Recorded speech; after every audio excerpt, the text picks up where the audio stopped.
Hello student, आज हम लोग सीखेंगे चैप्टर नंबर 1 के पहला चैप्टर जो है वो पूरा हमारा कंप्लीट हो गया था। उसमें जो कुछ इंपॉर्टेंट क्वेश्चन बचे हैं वो हम बता दे रहे हैं जो बोर्ड परीक्षा में पूछे जाते हैं।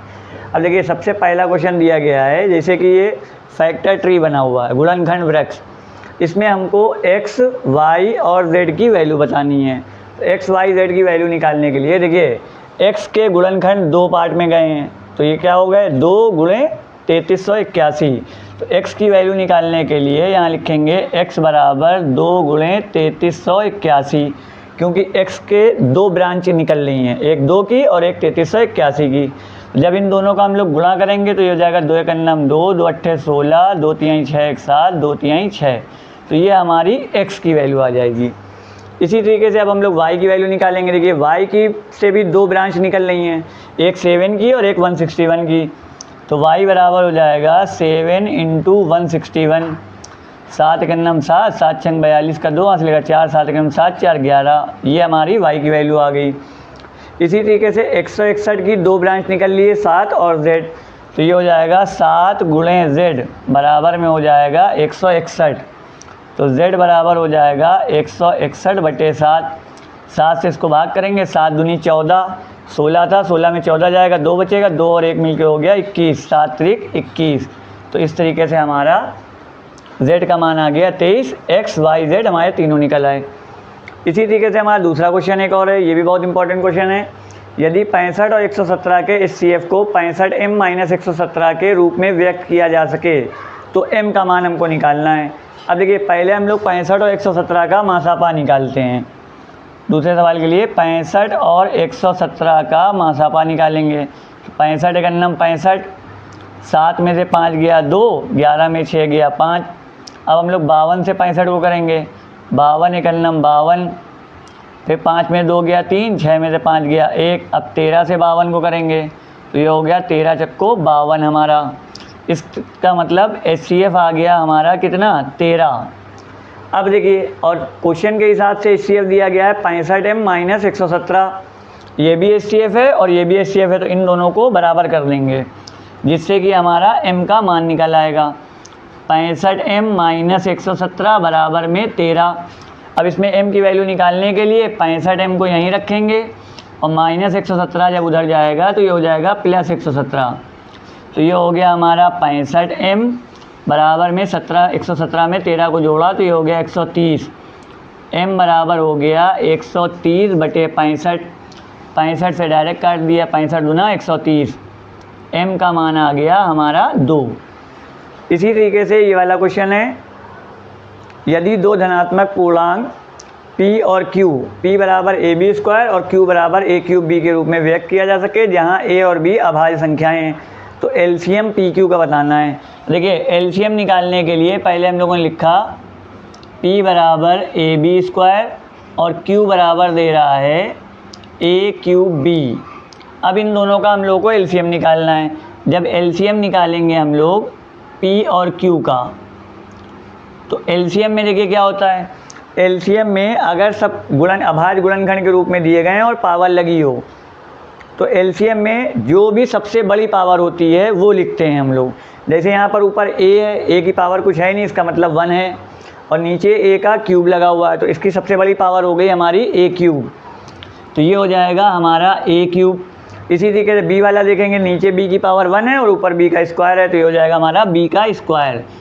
इस तरीके से हम लोग LCM निकाल लेंगे। LCM में सबसे बड़ी पावर लिखी जाती है। इसी तरीके से अगर क्वेश्चन में HCF आता है तो HCF में सबसे छोटी पावर लिखी जाती है। अगर इसी संख्या का हम लोग HCF निकालेंगे तो सबसे छोटी पावर A की है हमारी A और B की है B, तो HCF इसका हो जाएगा AB। इसी तरीके से अब हम लोग चौथा क्वेश्चन करेंगे। चौथा क्वेश्चन दिया गया है, देखिए ये वाले क्वेश्चन तो हम लोग सब कर चुके थे, लेकिन इसमें एक डबल रूट वाला क्वेश्चन नहीं करा था हम लोगों ने। तो इसमें दिया गया है, सिद्ध कीजिए कि √5 - √3 एक अपरिमेय संख्या है। इसको करने के लिए भी वही तरीका है। पहले हम लोग लिखेंगे इसके विपरीत माना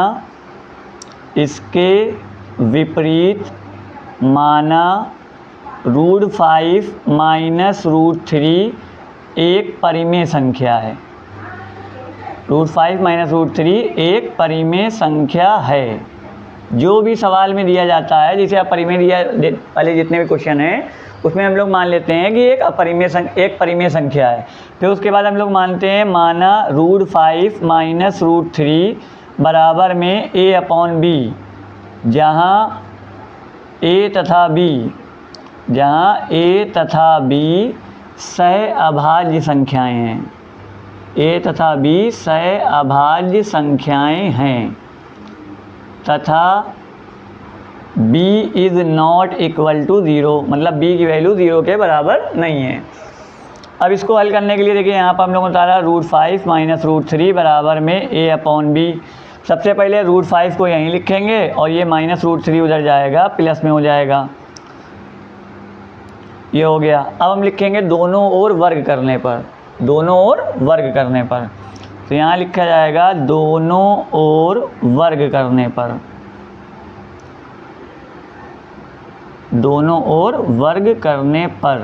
जब दोनों ओर वर्ग करेंगे तो इधर हो जाएगा √5 का होल स्क्वायर और इधर हो जाएगा हमारा a/b प्लस √3 का होल स्क्वायर।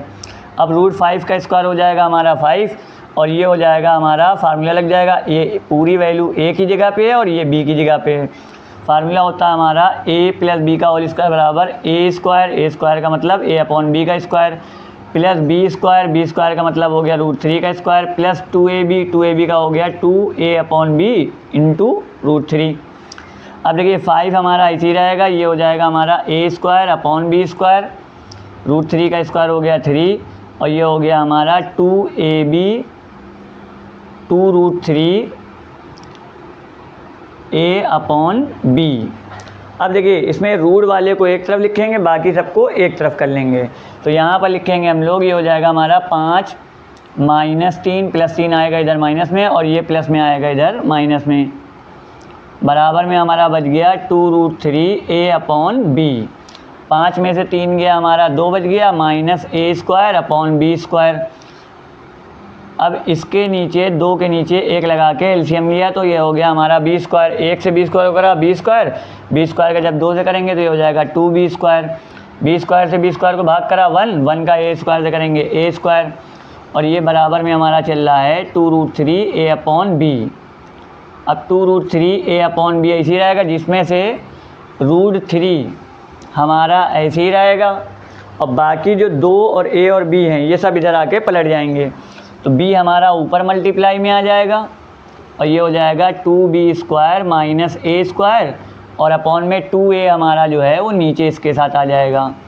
अब ये एक b से एक b हमारा कट जाएगा तो यहाँ पर हमारा बच जाएगा 2b square minus a square upon में 2ab बराबर में √3। अब देखिए अब हम लोग लिखेंगे चूँकि a तथा b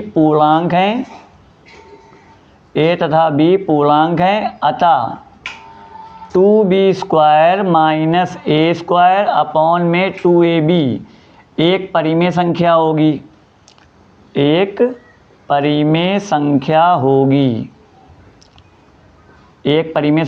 अब जब ये इधर वाली परिमेय संख्या है तो बगल वाली भी परिमेय संख्या होगी। तो यहाँ लिखेंगे अर्थात √3 एक परिमेय संख्या है, परंतु